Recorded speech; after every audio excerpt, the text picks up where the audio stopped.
Burna Boy's album. Okay. Love That Meaning. Backup vocal by Dunnie. That was actually very interesting. I was just in my house one day. One day I was calling me. Burna said he needs my vocals. So I was like, okay, no problem. So I went. I got there and he explained all the things that he needed. And I was like, in fact, he had to just trust me. Because when he wanted to start micromanaging, I was like, Baba, just let me do Just let me do it. Very true. I like him. Like,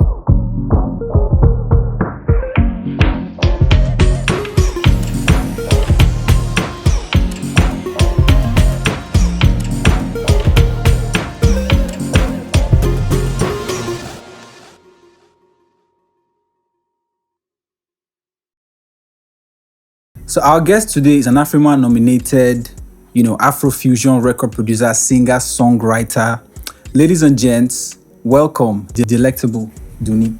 Hello. Thank you for having me. Yes, you're welcome. You're welcome. Right. Yeah, so let's get to it. Let's get to it. Let's dive right in. Who is Dunnie? It's like a multi-layered question, but in summary, you could say that professionally, I'm a music producer, singer, songwriter, multi-instrumentalist, amongst other things. But for the music space, yeah, that would be like a good summary to what I do. Yeah. What instruments do you play? I play the drums. That's my first. That's not my first. My first instrument is the recorder. Then second, the drums. Third, the guitar. Fourth, the piano. Okay.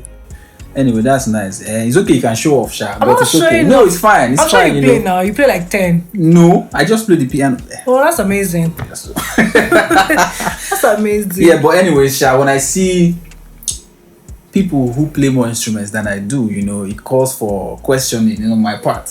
Questioning. Yes, now why questioning do I yourself? Exactly, questioning myself. Okay, what was I doing all that time when people were learning all of these things? Because it's not composing now. Like I'm sure on the piano you're like badass. You're like no, actually career, not. I try, but it's okay, Sha. I fear people that say I try. Yeah, but I think mine bleeds into the fact that I'm good with one other instrument called the laptop. Oh, exactly. So yeah. Okay, I might as well add that so I play the laptop. Exactly. So that just adds to the show off some more. But it's fine, Sha.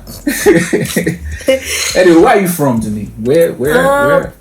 I'm from Ondo State, but it's kind of interesting the way we answer this question in Nigeria, because even if I say I'm from Ondo State, my experiences, there's nothing Ondo-like about my experiences because I've only been there like twice. Actually. You get? So I feel like where raised you should be more like where you're from. But unfortunately, in Nigeria, we say state of origin, and that's what matters. But yeah, I'm from Ondo State, but I was born in Ibadan. I did my primary education in Ibadan, and then we moved to Lagos, and I did my secondary education in Lagos.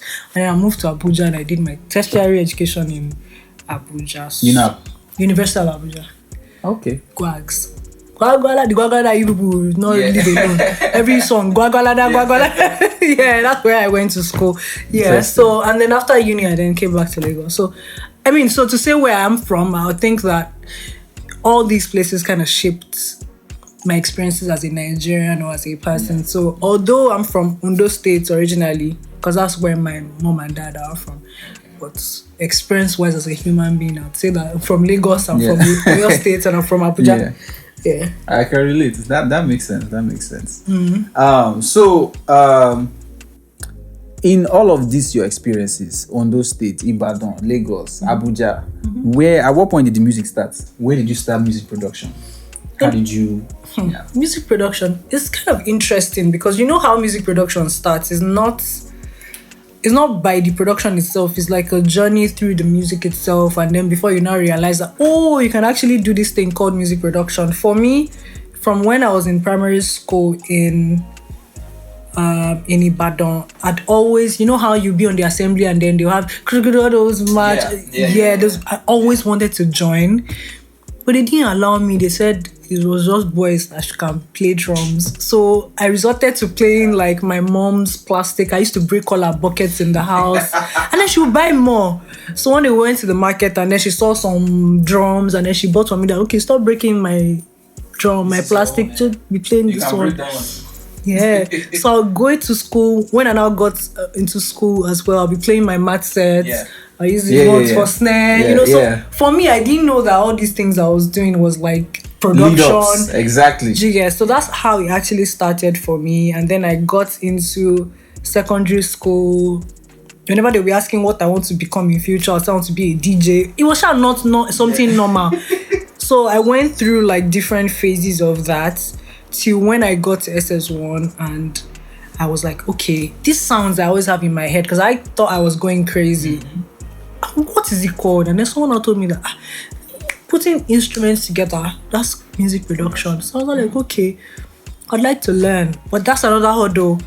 Trying to get to learn, it was really hard for me. So especially being that I was a baby, to be honest. And that's why for women, like I have a soft spot for women. I want to learn production. If you DM me and say, a woman you want to learn, I would always respond, because during my time, nobody sent my papa. So I had to go the hard route. Like I remember when I was writing GCE, there was a studio in front of my center. So if I had like maybe geography in the morning, and then I had another course like by 3 o'clock, from that 12 to like 2, I'll go to that studio. Just be watching them produce, but nobody really wanted to take a chance to teach me. So all through from SS1 that I wanted to learn production, I didn't start producing until I got to like year 3 in uni. Wow. And that year 3 safe. And you've had it in you, had the hunger in you. I've had it, like I knew that I could do it, like, because all of this while, I remember I was learning instruments, I was in the choir, I was stacking up like my knowledge in music, and even with playing and performing in church and all of that. But when it comes to that music production, there were a lot of things that just derailed me. One was nobody taking me seriously and giving me access to their studios.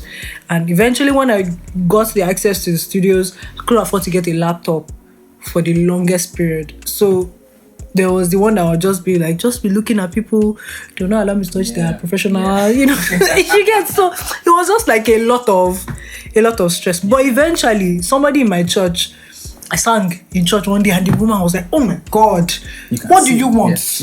I said, laptop. So the woman now gave me, I think she gave me like 90 or 100K that time. I should buy So I bought a laptop that time, and one of the first things I did, I went to go and find all my friends that could produce this software, load plugins, me with VSTs, everything. Bust my brain. So they loaded me up, and I was like, yes, I'm going to start producing. So for me, I can't remember the question you did, but that's my but it makes sense. Like like how did you start for it? That was the question. So that's how basically it started for me. And interestingly enough, by the time I now started producing, I feel like because it took so long for me to produce, the rate at which I developed was crazy. Wow. And also I like to, because you already had music theory. I already had ideas, and I was starving for so long. I was just looking for an outlet to express. So once it came like this, I'm like, we die here. And aside from that, because I'd learned a bunch of instruments, I developed a theory of learning for myself. I studied sociology, so in my spare time, I just sit down and be thinking and be coming up with fancy theories. So I have a theory of learning. Like for me, if I want to learn a new skill now, I just have to dedicate 7 or 8 hours daily. Okay. It was this auntie when I was in secondary school. I was living in Ketu at that time in Lagos. So this Auntie Rike, I don't know where she is now, wherever you are, shout out to Auntie Rike. She used to play guitar, and I just picked up the guitar. So I went to meet her. I was like, she should teach me a few chords. And she told me that the secret to learning something new is to treat it like a new relationship. I don't know why she thought, because that time I was like 13. I don't know why she thought that was the good analogy to tell me. To encourage somebody. Exactly. But she told me that if you're in a new relationship, that in the morning when you wake up, what do? You want to check up, hello, how are you? Have you eaten? All kind of things. In the afternoon, you check up, hello, how are you? At night, you say hello. So she told me that if I want to learn how to play this instrument, that is the theory. Like, I should just wake up in the morning, pick up the instrument before I eat my breakfast. In the afternoon, pick up the instrument, spend time with it. So if you want to get to know somebody, you spend time with them. So if you want to learn something fast, so basically that's what I did with production. It became like, hey, I pity my mother. Shout out to my mother. Every day. And you know that music production is not It's not cute. The It's process. sound, yeah, it's sound. You go to make noise. You make a lot of noise. 2 a.m. Sometimes she'll come and say it's okay. And now, in retrospect, you see these things, and you're like, because I'm sure in the moment, I didn't tell anybody. Nobody. Yeah, exactly. My neighbors. That's your problem. I pity them too because they had like a lot. Yeah, but that was how I developed in like a month because I had a month. Yeah, I was making like 10 beats per day. It didn't have to make sense. It was just spending time with music production and making sure that... Yeah, that makes sense. That makes so much sense. Yeah. Wow. That's how I developed. So I was going to ask about how your parents took it, but obviously Momsi was cool. Yeah. She was cool. Like, I grew up with my mom, so obviously she had always... I think her major issue with music was if it could pay my bills. Just like every African parents, like... They don't want you. So far, you're not asking them that, this is money, you're fine. Yeah. So that was our major, like, issue. So I guess when I started making money with music, she just felt like, okay, no problem. Yeah, we're going to get to that because we have a question. We have the question for when you started making money. Yeah. But we'll lead up to that. Lead up to that, yeah. So, but anyways, Momsi was cool with production, right? And you were producing... But it seemed as if you just by yourself had the drive from within, which is natural. But was there any external factor that was pushing you? Because for many people, like me, for example, there's a Timbaland, a Dr. Dre, Missy Elliott. And so did you have like people that actually inspired you to say? So yeah, for me, I'm a big Kanye West fan. Like Kanye West, the producer from college dropouts to graduation. I've always like the idea of sampling and all of that. I love Kanye West. I'm like a Kanye baby, you know. But in terms of like women, personally, it was hard, especially out here in Nigeria. Like I said, like I have a soft spot for women that want to learn how to produce because for me, there was no representation in Nigeria. There was no one woman I could even think of that was producing that really looked up to that I wanted to be like. You know, but outside of Niger, I'd heard that Missy Elliott was producing, so I thought that was really cool.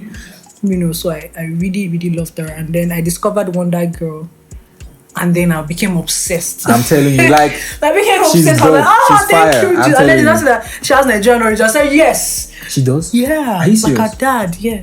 She used to tie, I know she used to tie like head tie, even in studio sessions and stuff. But I didn't realize that it was she's a Nigerian babe. I mean, we are fans in her. Yeah. She's probably more Canadian than Nigerian. Yeah, of course. I mean, but she has origins. Yeah. So then I discovered that and I was like, if one girl can do it, someone will die there. Of course now. Yes, so there's that. But in Nigeria also Don Jazzy, SARS, Mastercraft. Yeah. You know, those are people that... Interesting. So do you have a tag? I've never heard... I mean, or maybe I've never noticed your tag on the song. Oh, okay. It's Legendo. Oh, yes. I'm sorry.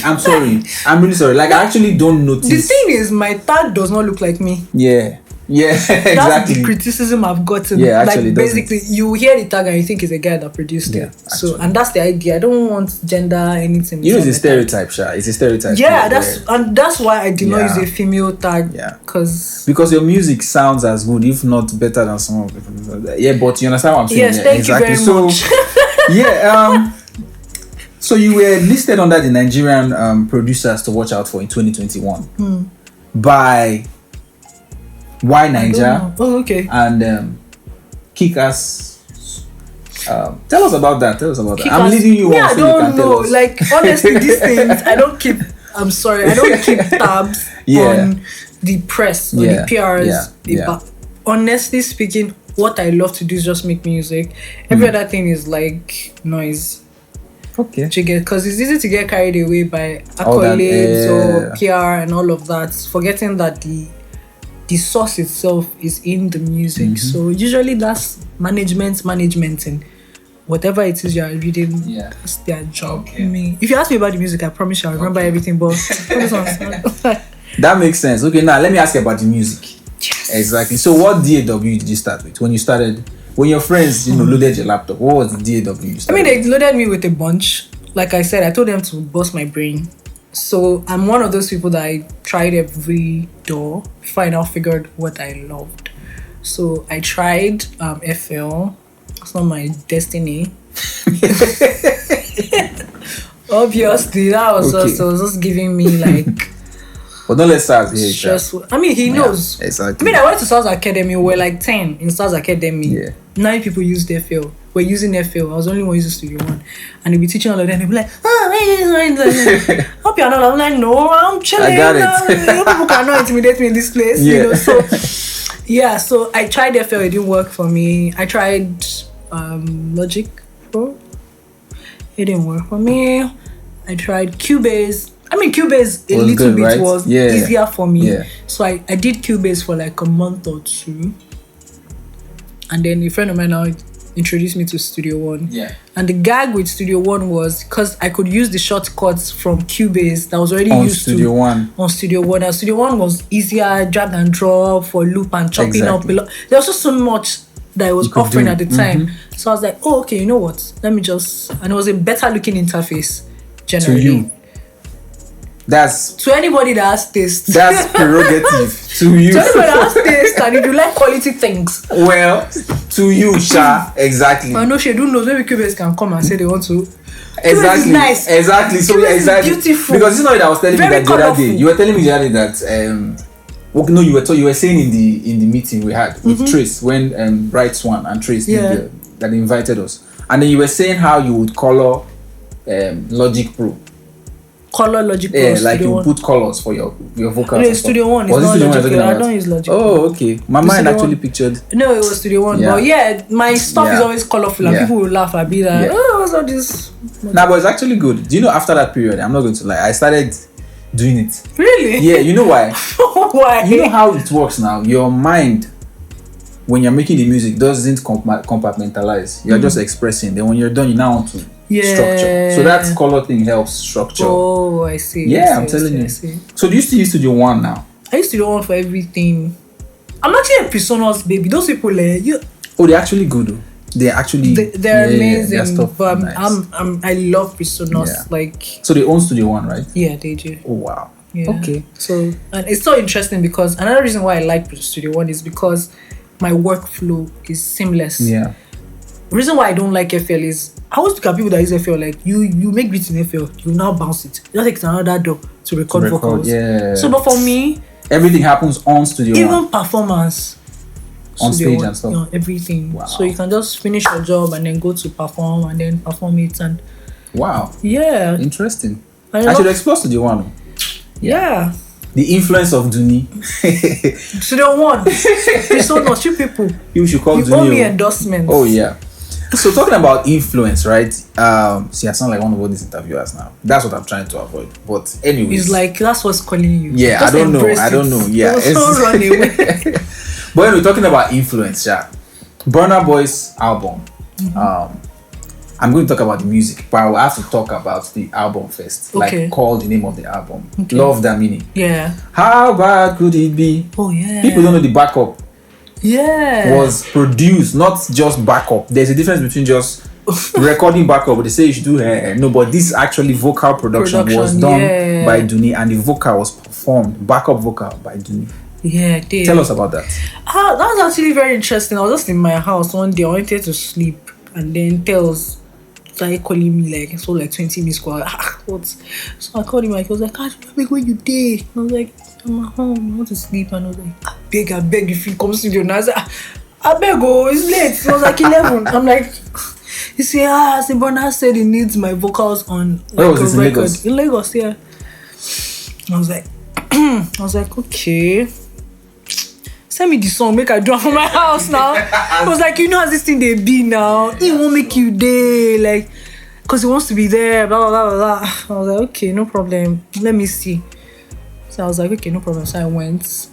I was like, I got there and he explained all the things that he needed. And I was like, okay. So Burna explained it himself. Yeah, he explained that. So he's very, very hands-on on the music production. Yeah, very, very. In fact, he had to just trust me because when he wanted to start micromanaging, I was like, Baba, just let me do. Just let me. If you don't now like what I did, then we can. He was like, okay. Make a. Very true. I like him. Like personally, I was most surprised. I didn't know it was going to be as cool as that. So I was like, no problem. So I just went. So what I did was I gave him like a lot to work with. Yeah. So that started chopping up, and then that's how we came up with that. It was really nice. Interesting. It was a nice experience. Man, it's so cool to know, to see, especially from this part of the world, West Africa, to see women doing what you do, right? And I say this because, look, it's an experience that I've never really thought about. I grew up not knowing male from female, actually, because that's interesting. Yeah, because I used to do the chores that the women would do. Oh. Yeah, so my mom didn't actually separate all of to your mom. Yeah, I mean, so when I started noticing this whole separation, women, this, of course I had to learn, because women evolve, men evolve, but you have to really learn about. So yeah, but it's really cool to know a woman in the music space, especially doing what you're doing. People think it's easy to be a record producer and an artist. What's the experience like? It's confusing. I'll not lie. Honestly, it's a lot of confusion. But it's also, like, I often tell people, like, not to blaspheme, but it's like a godlike experience. Like, because usually artists will just come up with an idea for a song, and then they'll have to find the right producer for this. For me, I can just wake up and say, okay, I want to sing about Mangolo today, and for every damn thing that I need to make it work is in my head. I can just... So, personally, from the creative side, it is a blast. Like, it is fun. I love it. It's amazing to be able to make music and then write to it. And if you want to sing it, sing. If you want to sell it or give it to people, no wahala. But on the business side, like, that's where it gets confusing and kind of becomes a chore. I see. You know that the art is the easiest part of everything.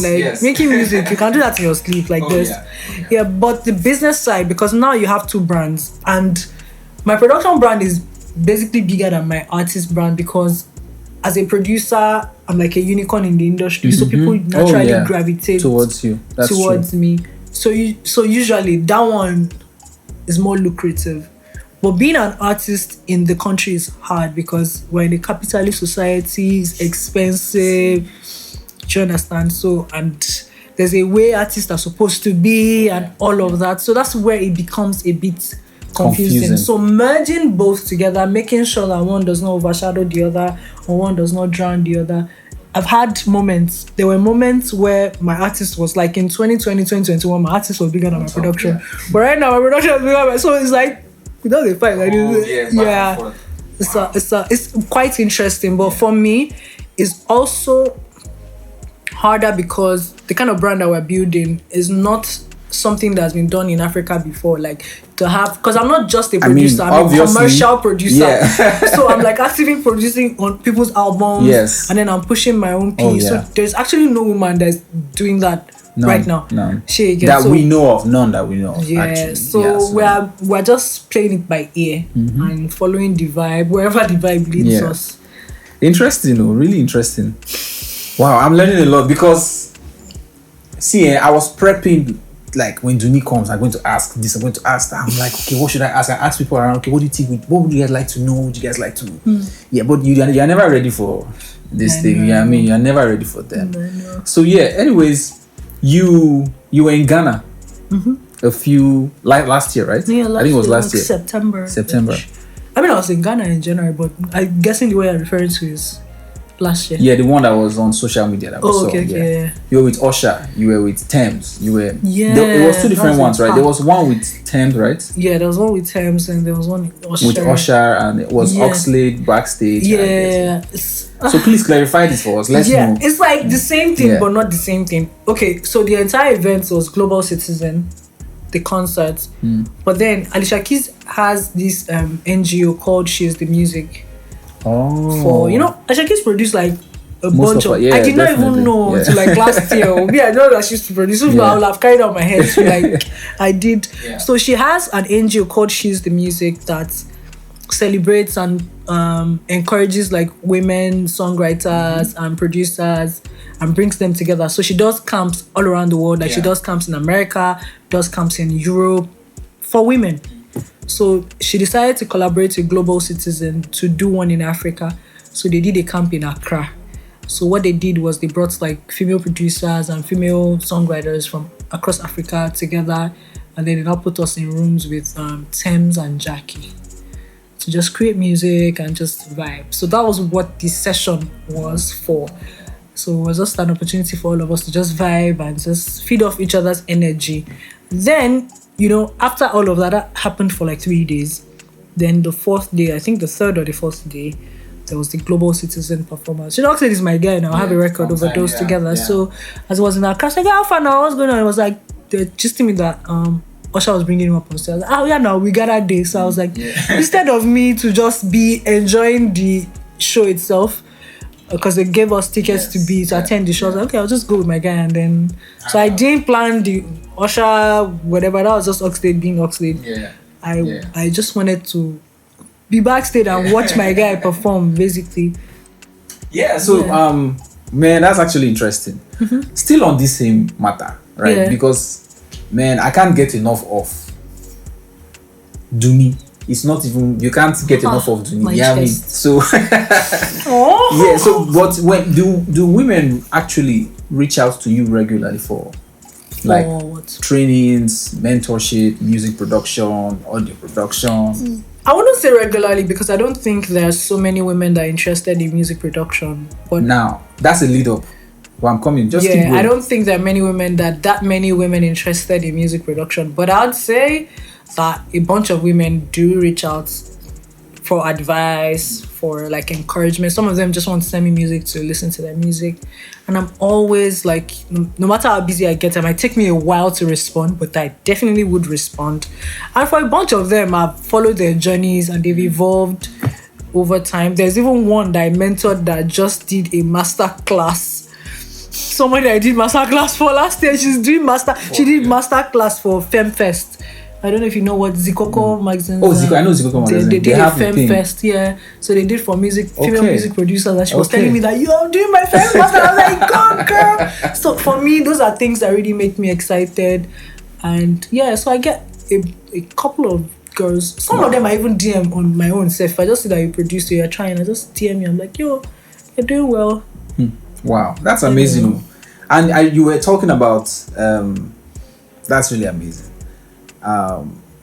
Before we got on air, you were talking about compartmentalizing. And I don't agree with people when they say it's a woman's superpower, right? Because I believe men can learn this too. But anyway, is it a feminine thing? I think it's a woman thing. I thought they said women are emotional.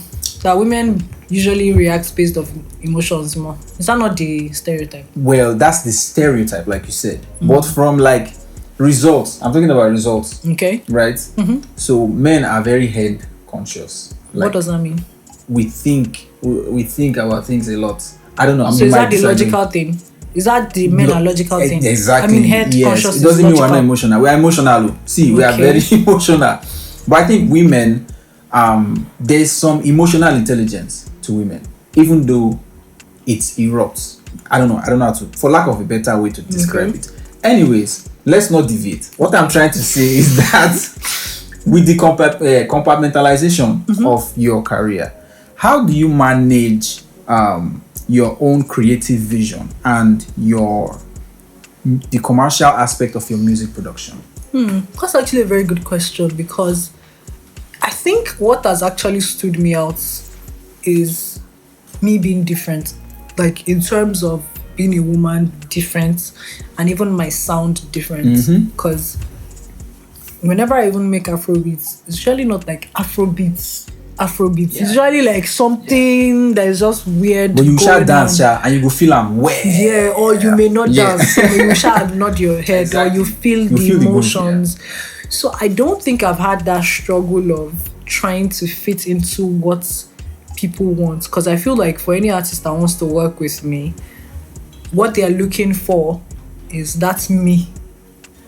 You know, because Afrobeat is saturated at the moment, so what makes you really stand out is if you can experiment, if you can do something that people, because I'm looking at all the albums that I have that are coming out this year, and the kind of sounds that are in there, they're not your conventional Afrobeat sounds. So I've not had to really struggle to want to, you know, but maybe when it comes to songwriting, that's when I realized that, okay, some artists just want basic stuff that is chewable.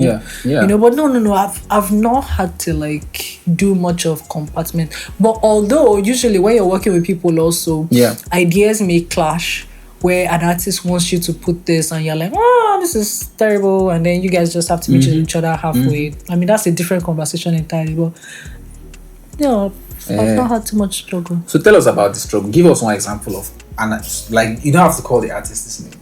What's that? So a scenario of ideas clashing. Oh, that one is normal. Me on my session. Happens every time. If I like an artist, we will fight. Man, it's like, I mean, not blows, like, no, argue. I get it. Yeah, because it's two passionate people. Yeah. There are very few artists that I actually like that we fought. Like, maybe the only person that I've worked with I actually really like and we did not fight. Yemi Alade. No, not Yemi. We used to argue. You guys argue? I mean, yeah, it's normal. Because the pictures we were posting and the videos, you know, men, you will not see men hugging the way people were hugging. That no, video. I love her. You were having a session and then you were hugging. Yeah. Somebody commented that me was women's sessions, just hugs, and inshallah. Yeah. No. If it is arguments in terms of looking for the best way to achieve the same thing, of course that one is normal. But I think it's Dami Oniru. I watched Dami Oniru last weekend. I'll actually be like the easiest session I've had in a while because she's just so chill. We don't even argue, we're just vibes. Okay, is that a factor of the fact that you actually you were in control of the creative process for the most part? She allowed you because maybe you were clearer on the vision of what needed to be created.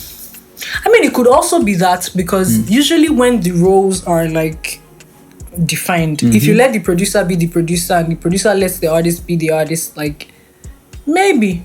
Because usually what brings this wahala is if I use this particular snare and you're telling me that you don't like the snare, and I'm like, why don't you like the snare? You cannot articulate why you like the snare. Wahala.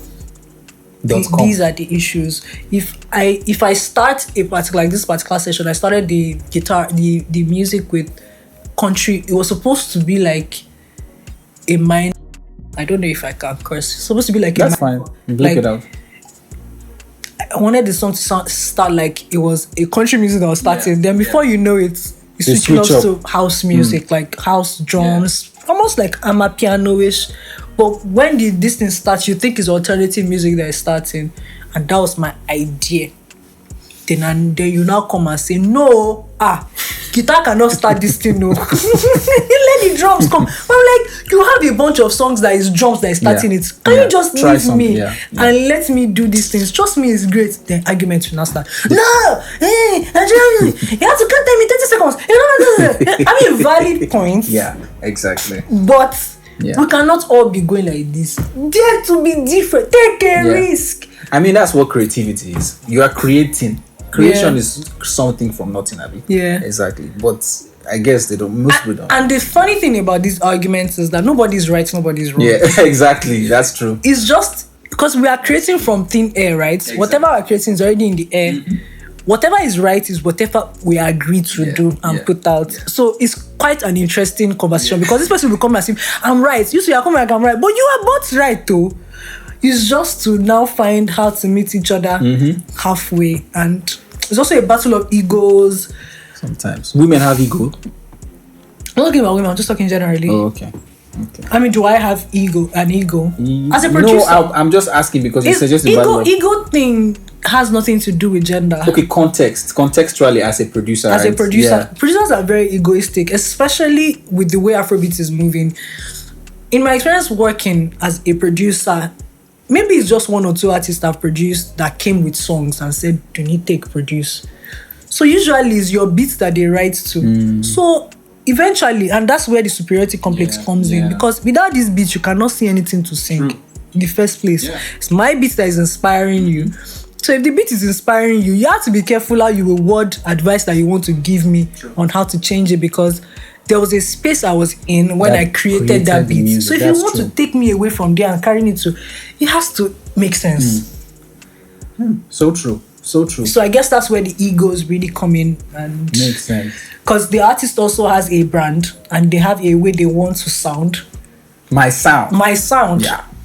And we know the gist here. Do you get? So this is where the egos start clashing. I mean, that's amazing. And so you also teach. I'm like some master class, like I wouldn't call it teaching per se, but it's like crash courses. Basically, I'm doing this one is not crash course. Nala boot camp. Yeah, you were teaching. Let's not make it seem as if you were teaching. I was trying to teach. But you were teaching, right? Yeah, pretty much. I joined a bunch of master classes, like even SARS Academy, the last one. Oh, you taught? I taught there too, and Rex's boot camp. That was Hit Lab. Yeah, I did something there too. Then Maven had something too, like 3 weeks ago for. Yeah, I saw that. Yeah, I saw that. I did something there too. So usually, apart from South Academy and Rex's, usually around like women and just teaching them, because like I said, like I'm heavy on encouraging more women to get into the music production space. You know, and that's why I was really excited to do the Nala thing. Yes. I also work with an NGO called Audio Girl Africa. So I know Audio. I've heard about Audio Girl. Audio Girl. Yes. So the last the master class I did was Audio Girl Africa with Maven. Exactly, that's what I heard about. Yeah. But before Maven came on board for this last one, we'd done like 2 other master class. But I'd done in Ibadan, I went to Ibadan to do that. So wow, interesting. Thank you. So how do you approach? I know you hinted about how you guys butt heads many times when it comes to ideas. But give us another perspective as to how you approach collaboration with artists that is not butt heady. If there's any word like that, where like what's the conversation? Because like? when I say butt head, like it might sound aggressive, but it's not really aggressive because I'm not an aggressive person. I'm pretty chill. It's just that I'm stubborn. So I might not shout, but it's what is in my mind I'll still do. See, let me confess. When I first heard your beat, I imagined you to be a troublemaker. Troublemaker as in on every level. You are not wrong. Yeah, exactly. Right? I'm not just aggressive. Trouble doesn't have to always be. Exactly. Yeah, that's but I will not go and look for trouble, to be honest. Yeah, but, true. So, but wait, what about my beats gave you trouble? That's judgments. Why did you think my beats? Because, so this is the thing. When people hear my beats, my own music, they expect to see a big guy. Like a fat person. Yeah. I'm telling you, I've gotten this almost every single time. Then when they see me, you just see them, they feel deflated. Like, that's funny. You understand? I'm wondering. So, and it's because of the quality of the music. Okay. Then when I hear your production and they say, first of all, she produced. Okay. Because the music is like beyond something I can imagine. There's something I've learned from your production. Like this song with Major Age, I'm going to go into details. Okay. Taboo. My Taboo. God. So that retro thing was very, very vivid there. Then it's Afrobeat at the same time, and then it was really, and the quality of the music, the sonic of it, the texture, you know what I mean? Like all of those things. You hear that music, yes, you agree it's a woman, but then the approach is not light. It doesn't look cute just the way, or beautiful like the way you're looking right now. It looks like trouble. You know what I mean? Like don't mess with you know what I mean? Like I guess, but that's what I said about always trying something different and just figuring how to make it work. Like for Major AJ, for instance, I had this idea and he was down for it. That's why I like working with new artists, because they can take risk, they can do whatever, so. But then the old guys, you can't teach old dogs new tricks. No? So usually people that I often fight with new artists will not be the artists, will be the A&Rs in quotes. And that's where it comes in. That sometimes you just have to learn when to put your foot to the ground. Yes, actually. I remember at some point with Major AJ's project, like some of the people on the team, they were concerned about the mix. And I was like, guys, you just have to trust me because this is my work too. I wouldn't want something half-baked to go out. So you mixed and mastered that project? No, I didn't. I have like engineers that work with me. Yeah. Mickey Me, shout out to Mickey Me. Mickey Me mixed the project and mastered it. But usually, like, when it comes to like meeting each other halfway, you just have to know when to put your foot to the ground and when to just let people do whatever they want to do. Like, some people, like, it also depends on the artist. Like, some artists really, really know what they want sonically. They might not be able to speak the language. So one thing I pride myself in is, as much as I can be stubborn or arrogant, some may say, I listen. I listen and I try to always understand where the artist is coming from. And that's because I'm also an artist. Yes. So I get it when... I know when an artist is being annoying. Yeah. Or, do you understand? Those ones that they... Yeah. You know, yeah, but when they're genuinely looking for how to make the music better, we both have a common goal to make a fire record. How we get there, we'll figure it out. So usually it's in listening and dialoguing, and then sometimes, okay, you want this one, I'll do this one, but I'll still keep my own. Then you compare. Yeah, go and play it for your friends. Which one did they choose? You know, there are techniques to going. You're not just saying no outrightly. So I'm always open to like try new things, because you never can know what you will try and then will bring out the genius in the music, you know. So that's so true. So true. Who knows? Yeah, you worked with a genius that I consider a genius in the Nigerian music space. And his comment was, for those who don't understand Yoruba, I'll say it in Yoruba, then we'll try to interpret it. You speak Yoruba? A little. Wow. So he said, Orin Weri. Who said that? Wande Coal. Oh. Yeah. So what happened? What led to that? And when he said that, everybody just burst out laughing. You know when you make a record, like you know that he was like he didn't let. I think they were hinting as to, how about that song that Dunnie, he was like, Orin Weri. Yeah, I mean, like, it's just different. Like I said, usually whenever I work with people, I'm always excited, especially someone like Wande. Wande is so skilled at choosing beats. Like for me, the beats that I've made and Wande has chosen, they're like beats that people usually run away from. So he's like a new artist. Even though he's an OG in the industry, the way he moves, he doesn't move like he's made. He's always looking for the next new thing, next challenge, something that will bring him out of the normal Wande Coal that you know, and just try something new. So as soon as I played some of those beats, I was like, wouldn't be this? Like, this is what I would. I was like, really? Even me, I was shocked. Did you get? So it's because our sessions are always like very different from. We don't do like regular music. It's always like out of the box and just trying to push the envelope, you know. And so how do you manage? Because I remember at the Bright Swans camp, workshop rather, that Trace organized. I remember Titi from Empire. She was talking about how because the whole thing was to figure out and just get information as to how women function in music. And then one thing that was pointed out was because I took note of that. She said that if women made the system for recording or booking studio sessions, we will not book sessions at the odd hours that men book sessions. So how do you manage with you being like the pioneer female among all these guys? I don't know how you do it. As in, how do I manage? Is it an issue for you, or it's just regular flow for me? I hardly actually work overnight. There are very few artists that have the power to bring me out at night. So I have to be like very much invested. Usually my work time is morning till night. I don't play with my night sleep usually. So except it's imperative to work overnight, I don't. I think it's unhealthy. So personally, me, I prioritize my health a lot. So even if I would work overnight, it's not going to be like a continuous thing. I'm very, very selective with how I do like overnight sessions. So that's just me what works for me at the moment. Interesting. who knows, I might change. Because usually I used to work overnight. All this thing I'm saying is like when you earlier in your early days you would work overnight. I mean. Yeah, even on my own. Like there's some vibes I would get. Like the way music works for me. If there is a sound like this, my new single I'm promoting at the moment, Yes. DND. DND guys, you guys check it out. The way it worked, as soon as I recorded the chorus on my phone like this, I wanted to sleep, so I'll do it tomorrow morning. It was like, yeah.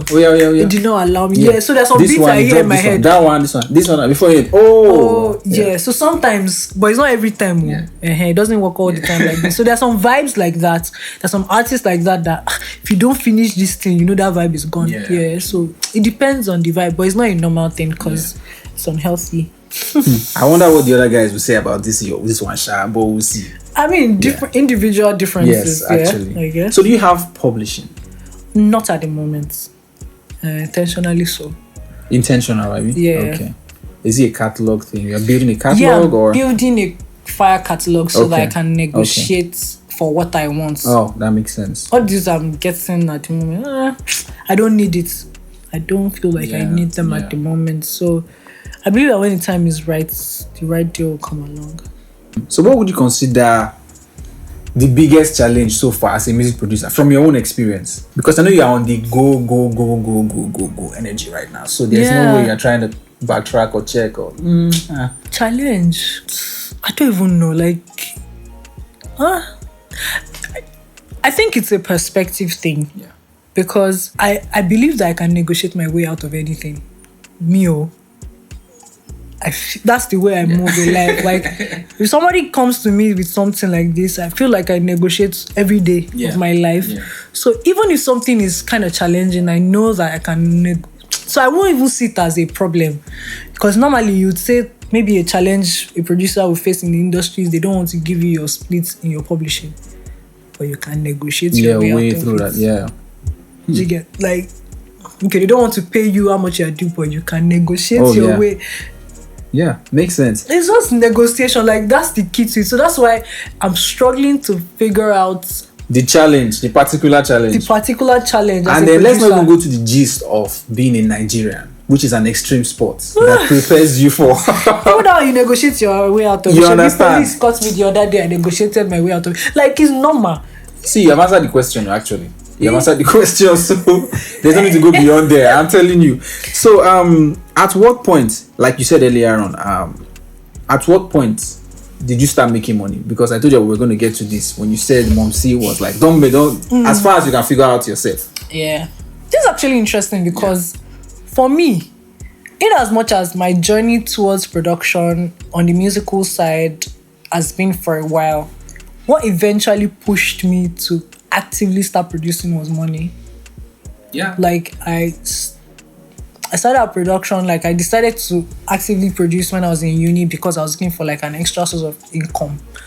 Chike. And like I said, as a sociologist, I always come up with stupid wise theories. And one of my theory, I have a theory of survival where I believe that as a human being, when your back is pushed to the wall and you are like at your lowest, one of the first questions you ask yourself is, what am I good at? So when you figure out what you're good at, the next question is, how can I monetize what I'm good at? So at that time, remember I told you that woman in church gave me money to buy a laptop. So like, okay, this one that I have laptop like this, I can play a bunch of instruments, okay, but I can't do like active performance. What can I do that can make you make money? Oh, but you've always wanted to be a producer. Okay, if you get these softwares on your laptop and start making beats, can you sell it? I said, okay. Do you know that the first beat I made, I sold it? You see, they say where there's a will, there's a way. Let me even tell you the gag. The gag in that exchange was that my guys in my hood at the time, they were selling beats, 2017, they were selling beats for like 3K, 5K. So I'm like, 3K, 5K. Me, I'll go to their studio and just be chilling. I'll be looking at them like, me still beats 3K, like. They are better producers than I am, but because of the value I understood. Yes. And that's why I believe in the power of negotiation. Yes. Like, you need to understand the value you are bringing first of all. True. And people will not give you what you're worth. People will only give you what you negotiate for. That's so true. Do you understand? So eventually I went to that studio. The boy had just bought like 2K beats, like 3. And then I told him, I said, me, I have beat too. He was like, you the produce. I don't they produce now. I was like, oh yeah, now we here. So I played it, and the biggest mistake he made was that he now liked the beat. And he now showed me that he liked it. He was like, this beat is bad. I was like, this beat is bad. I don't catch you. I said, like, thank you. He was like, don't be like, just beat to me, I don't get 2K beat to 10K. And the guy was like, okay, now I just counted 10K. See, I just went out of the studio. I went to the back. See, that 10K was like 10 million for me because at the time I was broke. And the vision I had for production was to make money out of it. So for me, the business side of the music has always been very important. And luckily for me, as I moved to Lagos, I finished uni. And then I moved to Lagos just immediately after I finished uni. So I got my first placement, and then luckily, I just went to South Academy. I went to South Academy to go and network because I wanted to meet new people, and it turned out to be one of the best decisions I made as a newbie producer getting in the industry, because I met a lot of people that knew a lot about the music business, and they taught us everything that they knew. The idea was just all the things that SARS did not know, few people must know. It was just like that, and it helped me also make like conscious decisions when it came to like the music business side of everything. Wow. So for me, the business has always, from the jump, I've been making money from my music. Even if it is 10K off, I must make money from it. Wow, amazing. Yeah. So with what you know now, would you, if your child shows signs of becoming a musician, whatever the aspect of music would be, would you allow? Would you? Yeah, I mean, I'm not one of those parents that will say my children cannot do this and my children cannot do that, because if my children would be anything like me, they will not answer me. So there's no point. There's no point. Anything they want to do, like if it's music, but you just have to be good at it. Yeah. And I believe that, me being in the industry also make it easier, so they don't have to struggle as much for certain things. Yeah. With the knowledge and network and that makes all sense. of that. So Wow. I don't mind. Interesting. So is there any artists you're working with right now that you want us to look out for? Yeah, I do like new artists actually. There are a bunch of artists. So there's Dami Oniri. I don't think Dami Oniri is new anymore, but in case you've not heard of Dami Oniri, you need to check out. She's fire. There's Zamora. I love Zamora. I did like an entire EP for Zamora in 2021. It's also fire. Guy is very different. It's like one of the best songwriters I worked with in my entire career. Guy is very, very bad. There's also this boy called Trumps. Trumps is fire. There's Young Oche. It's fire. There's a girl that I also met. She's blown now too, so I don't know. Maddie. Yeah, King Maddie. Yeah, she's fire too. Who else? Oh, and this is a very, because maybe by the time I'm not done, all of them you didn't call my name. If I knock on your name, it's not intentional. I don't remember you. How these things can be. I mean, it's just a 1 hour podcast. So there are a bunch of artists like. Wow. So how do you see music production evolving? Like, have you ever thought about it? Is this something you've ever thought about? Like, okay, the former era, this was what it was like. This our era is different too. Now, okay, we earn royalties. Like, from your perspective, do you have any thoughts? Have you ever pondered on how the evolution of music production? Is it music production or Afrobeats itself? Yeah. Okay. Give me your perspective with no limitation to the question or anything. Just give me your perspective. The evolution of music generally. I mean, the evolution of music for me is AI. Okay. That's what we're going to. Like, you either embrace it or you lose your job. How so though? Because AI is coming for all our jobs. But AI cannot think like Dunnie. But someone can program AI to think like Dunnie. Because Dunnie is always creating. What happens when you evolve? Because 10 years ago, there was no Amapiano. AI cannot create. Yeah, I mean, it's artificial intelligence. Yes, artificial intelligence for it to look real. Exactly. It needs guidance. Yeah, exactly. Yeah, I agree to that. But now you have DJs using Kanye West's vocals. I never recorded. And he never recorded. So now instead of me going to hustle for a Kanye West feature, Shebi is just the shock value that I need. I can use it to blow. You understand? Oh, sorry. You understand what I mean by that? So it might not be able to replace the real thing, but that's not the idea. Sometimes imitation can even be better. For instance, imagine if I can get a Kanye West vocal to be saying, Zazu. Yeah, I get what you're saying. Would that not be fascinating enough to take over the entire Nigeria? Yeah, I mean, yeah. Actually, so that's what I mean by we need to just embrace it and look for a way to control it, and I think that's where we are headed towards. Because there's a record, my song, DND. There's like a 4-bar there that I did with ChatGPT. So what did it do? Like, what? Okay, so that's the interesting part, because I'd just been introduced to ChatGPT and they said it can write songs and that. What's in someone write? Can you speak pidgin? Cannot speak pidgin. So I mean, there's limitation on that part. But there was a line in DND where I wanted to talk about no man being an island or island. I wanted something about the island, so I put it. Give me a line about island, and then he said something. He told me about something that human beings need. The islands might be an island, but you need an island for the island to like. So, but that was what he told me. I was like, this is deep. Mm-hmm. So I now put it in my lyrics. No man is an island, and for island, them define man. Okay. So people here be like, Lamba. Well, it was ChatGPT that helps. I mean, it didn't give me entirely what I said, but I gave it. It was because. Yeah, so it was basically my idea, but it's aided me. Yeah. So I feel like that's the future of music. Like, if you're going to use artificial intelligence, you have to make it your friend. Because now people are looking at it like it is the enemy. Mm-hmm. I don't think it's the enemy. It's here to make our lives better. Oh, yeah, so actually. The earlier you embrace it, the better. True. Wow. Interesting. So when the song blows up now, it'll probably be the first AI assisted record in Nigeria. Wow. Man, that's amazing. Kai, so how can people reach you on social media? It's official Dunnie across platforms, official DUNNIE across everywhere. So for business, who would they reach? How can they reach? It's Chike, my management, the details on my my social media platforms. Yeah, everywhere. Interesting. Aside being Dunnie, for example, now, what else do I do? Yes. I like to watch crime series.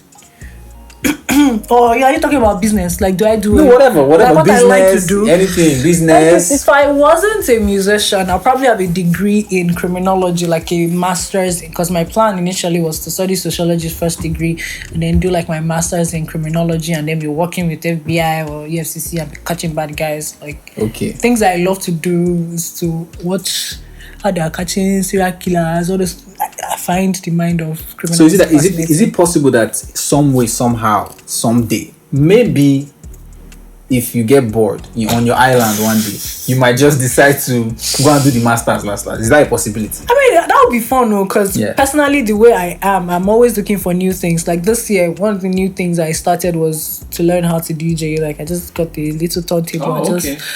Playing, although I've not rehearsed in a bit, because I have a lot of things going on. So my 7-hour rule I've been breaking, but I know that if I really want to like get better at it, I know what to do, but I've not had the time to do that. Yeah, but who knows? In the spirit of trying new things, I might just, I don't know. I never say never, because I used to wake up with weird ideas sometimes. So it happens. You don't know if it's the. But right now, go back to school. I lie.